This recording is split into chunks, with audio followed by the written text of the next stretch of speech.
নমস্কার বন্ধুরা, গল্পগাথায় সকলকে সাদরে অভ্যর্থনা জানাচ্ছি। আচ্ছা, একটা কথা বলতে ১ সেকেন্ড সময় লাগে, কিন্তু অনেক সময় সেই কথার ইম্প্যাক্ট মানুষের মনে গভীর ক্ষত সৃষ্টি করে। কখনো কখনো সেই ক্ষত অনেকে সারা জীবন বয়ে বেড়ায়। চলুন আজকের গল্পের ভাবনা এর উপরেই ভিত্তি করে। এক গ্রামে এক বৃদ্ধ হিংসা বা অহংকার বশত এক যুবকের নামে অন্যের কাছে বলে বেড়াতে শুরু করলো যে যুবকটি ভীষণ মিথ্যেবাদী, ওকে একদম বিশ্বাস করা যায় না, ওর চরিত্র খারাপ, ইত্যাদি ইত্যাদি। কিছুদিন পরে এই কথাগুলো যুবকটির কানে পৌঁছয়। যুবকটি কথাগুলো শুনে ভীষণ মুষড়ে পড়েছে। সে নিজের ওপর বিশ্বাস হারিয়ে ফেলতে শুরু করলো।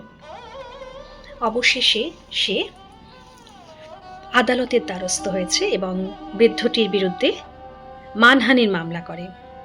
বিচারক বৃদ্ধটিকে ডেকে জিজ্ঞাসা করলেন, আচ্ছা, আপনি যে এই যুবকের বিরুদ্ধে এই ধরনের অপপ্রচার করেছেন, আপনার কাছে আপনার কথার যোগ্য প্রমাণ আছে কি?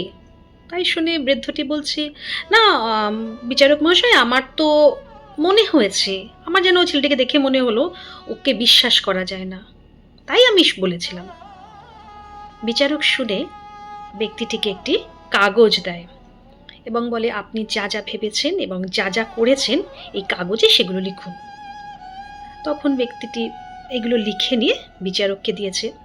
বিচারক তখন ব্যক্তিটিকে বলেছে, আচ্ছা, এই মামলার শুনানি আমি কালকে শোনাবো, আর আপনি যাওয়ার পথে এই কাগজটিকে টুকরো টুকরো করে ছিঁড়ে আদালত চত্বরের বাইরে ফেলে দিয়ে যাবেন। পরের দিন বৃদ্ধটি এসেছে। তখন বিচারক বৃদ্ধটিকে বলেছে, আপনি কালকে যে কাগজগুলির টুকরোগুলো ফেলে দিয়েছিলেন, আজকে সেগুলোকে কুড়িয়ে নিয়ে আসুন। তাই শুনে বৃদ্ধটি বলছে, বিচারক মহাশয়, এটা কি করে সম্ভব? বিচারক তখন হেসে বললেন, ঠিক বলেছেন, এটা সম্ভব নয়।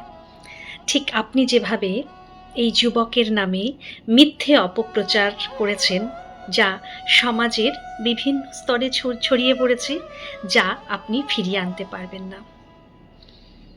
তাই শুনে বৃদ্ধটি তার ভুল বুঝতে পারে এবং যুবকের কাছে ক্ষমা চায়। বন্ধুরা, এই গল্পটার পিছনে একটা সত্যি লুকিয়ে আছে। বলুন তো কি?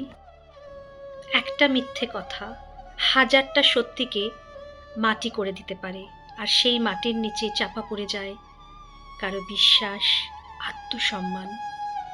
অনেক সময় যে কথার ওজন নেই সে কথাও অনেক দূর ছড়িয়ে পড়ে। তাই কারোর নামে কিছু বলার আগে একটু ভাবুন। সঙ্গে থাকবেন, খুব ভালো থাকবেন। নমস্কার।